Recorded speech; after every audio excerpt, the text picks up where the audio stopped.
To Nisha classes at UK. आज फिर से हम करेंगे टीचिंग एप्टीट्यूड और कल हम आपके लिए लाएंगे जीके की क्लास।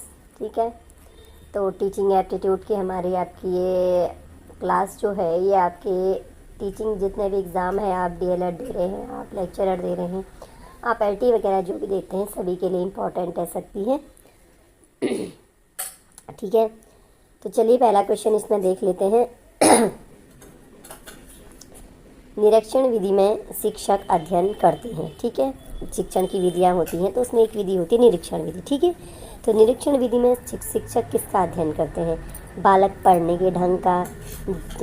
पढ़ने के ढंग का अध्ययन करते हैं, जटिल समस्याओं का अध्ययन करते हैं, सामूहिक व्यवहार का अध्ययन करते हैं, या हम बाल व्यवहार का अध्ययन करते हैं। तो जो निरीक्षण विधि है, ठीक है, निरीक्षण मतलब इंस्पेक्शन जो होता है, निरीक्षण विधि जो होता है टीचर। अब निरीक्षण विधि में शिक्षक अध्ययन करते हैं आपके बाल व्यवहार का। ठीक है, बालक के पढ़ने के ढंग का, जटिल समस्याओं का, सामूहिक व्यवहार का नहीं बल्कि बाल व्यवहार का अध्ययन करते हैं निरीक्षण विधि में। ठीक है, चलिए, बाल्यावस्था में मानसिक विकास की स्थिति होती है कैसी?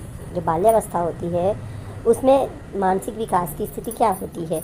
अति तीव्र होती है, अति धीमी होती है, सामान्य होती है, क्रमबद्ध होती है। ठीक है, अगर आप थोड़ा डिटेल से पढ़ रहे होंगे या किसी बुक से आप पढ़ रहे होंगे, क्योंकि हम तो आपको एमसीक्यू करवा रहे हैं ना, तो आप देख सकते हैं कि जो बाल्यावस्था है वो क्या है। बाल्यावस्था किस अवस्था से किस अवस्था तक बाल्यावस्था होती है? बाल्यावस्था आपकी मानी जाएगी 6 से 9 वर्ष। ठीक है, 6 से 12 वर्ष आपकी बाल्यावस्था आ जाती है। ठीक है, 0 से 6 आपकी आएगी, 0 से 5 तक आपकी आती है किस शैशवावस्था, उसके बाद आपकी आ जाएगी बाल्यावस्था।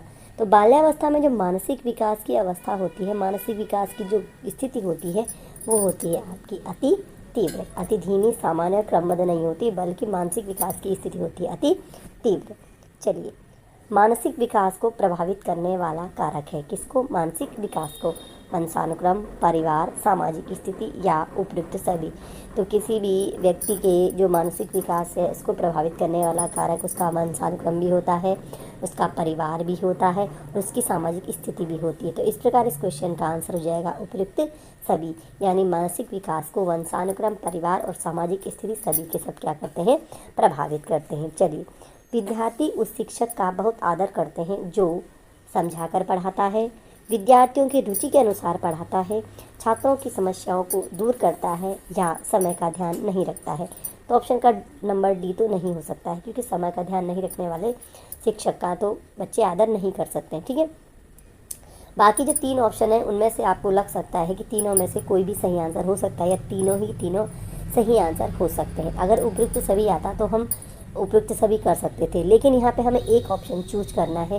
तो यहाँ पर उस टीचर का बच्चे बहुत आदर सम्मान करते हैं जो क्या करता है? विद्यार्थियों के इंटरेस्ट यानी उनकी रुचि के अनुसार पढ़ाएगा।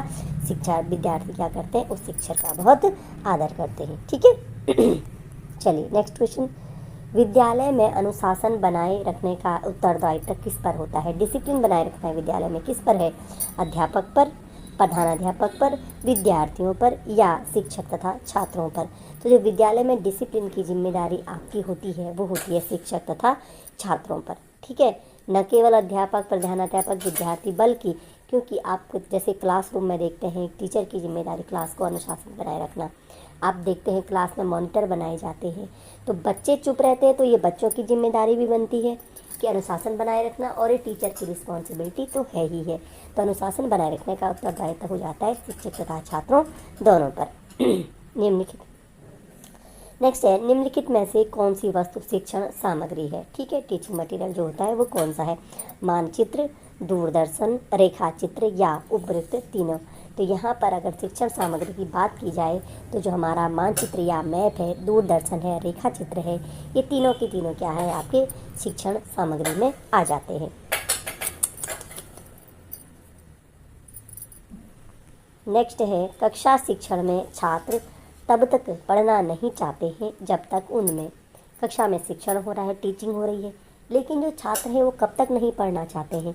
वो तब तक पढ़ना नहीं चाहेंगे जब तक उनमें ऑप्शन नंबर ए, पढ़ने के प्रति रुचि उत्पन्न नहीं होगी, जिज्ञासा उत्पन्न नहीं की जाएगी, समझाया नहीं जाएगा या विषय के प्रति लगन नहीं होगी। एक बारी देखने से तो ये लगेगा कि चारों ऑप्शन इसमें बिल्कुल सही है, लेकिन स्टार्टिंग जो है ना, पढ़ना नहीं चाहेंगे वो स्टार्टिंग कहाँ से होती है, जब तक उनमें हम जिज्ञासा उत्पन्न नहीं करेंगे। इसीलिए तो आपने देखा होगा जब लेसन प्लान बनते हैं तो सबसे पहले हम क्या करते हैं, हमें उन्हें क्वेश्चन पूछे जाते हैं, पूर्व ज्ञान पर आधारित पूछते हैं, उदाहरण देके हम पूछते हैं। तो उनका मतलब क्या होता है, उनका मतलब यही होता है कि छात्र को क्या है, जिज्ञासा उत्पन्न की जाए। जब जिज्ञासा उत्पन्न करते हैं तभी वो रुचि लेते हैं, जिज्ञासा के बाद ही रुचि उत्पन्न होती है। ठीक है, चलिए, तो इसका आंसर क्या हो जाएगा, शिक्षण में छात्र तब तक नहीं पढ़ना चाहते जब तक उनमें जिज्ञासा उत्पन्न नहीं की जाएगी। चलिए आगे बढ़ते हैं। क्वेश्चन नंबर 8, बालकों के लिए होमवर्क आवश्यक है क्योंकि, बालकों के लिए होमवर्क आवश्यक है क्यों, इससे कोर्स शीघ्र पूर्ण होता है, बालकों का समय व्यतीत होता है, ज्ञान की वृद्धि होती है या अध्ययन प्रभावशाली बनता है। तो बालकों के लिए होमवर्क आवश्यक है क्योंकि इससे क्या होता है, जो आपका अध्ययन है वो इफ़ेक्टिव या प्रभावशाली बनती है, हमारी स्टडी क्या होती है, इफ़ेक्टिव बनती है।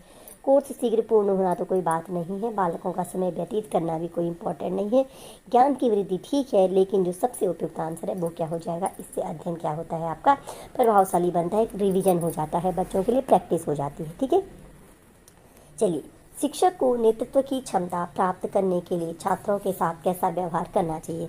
अगर शिक्षक ने लीडर बनना है, लीडरशिप क्लास में दिखानी है, जब लीडरशिप होगी तो बच्चे उनकी बात मानेंगे। ठीक है, तो उसे छात्रों के साथ कैसा व्यवहार करना चाहिए, सहानुभूतिपूर्ण, मैत्रीपूर्ण, निराशापूर्ण या उत्साहपूर्ण।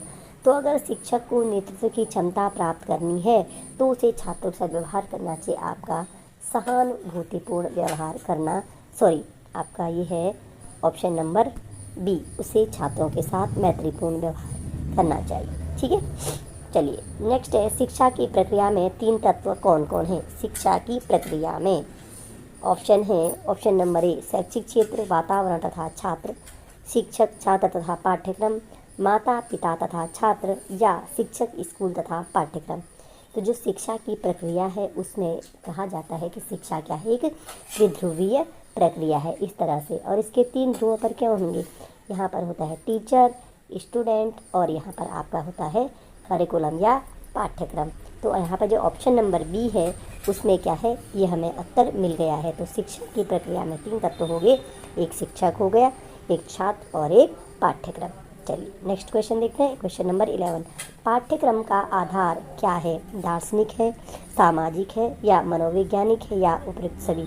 तो पाठ्यक्रम कैसा होना चाहिए, क्या वो दार्शनिक होना चाहिए या वो सामाजिक होना चाहिए या मनोवैज्ञानिक होना चाहिए या ये तीनों होने चाहिए। तो पाठ्यक्रम का आधार इसमें आएगा आपका ऑप्शन नंबर डी, दार्शनिक भी होना चाहिए, सामाजिक भी होना चाहिए और मनोवैज्ञानिक भी होना चाहिए। चलिए नेक्स्ट क्वेश्चन है, बालक अच्छे आदर्श कैसे सीख सकते हैं।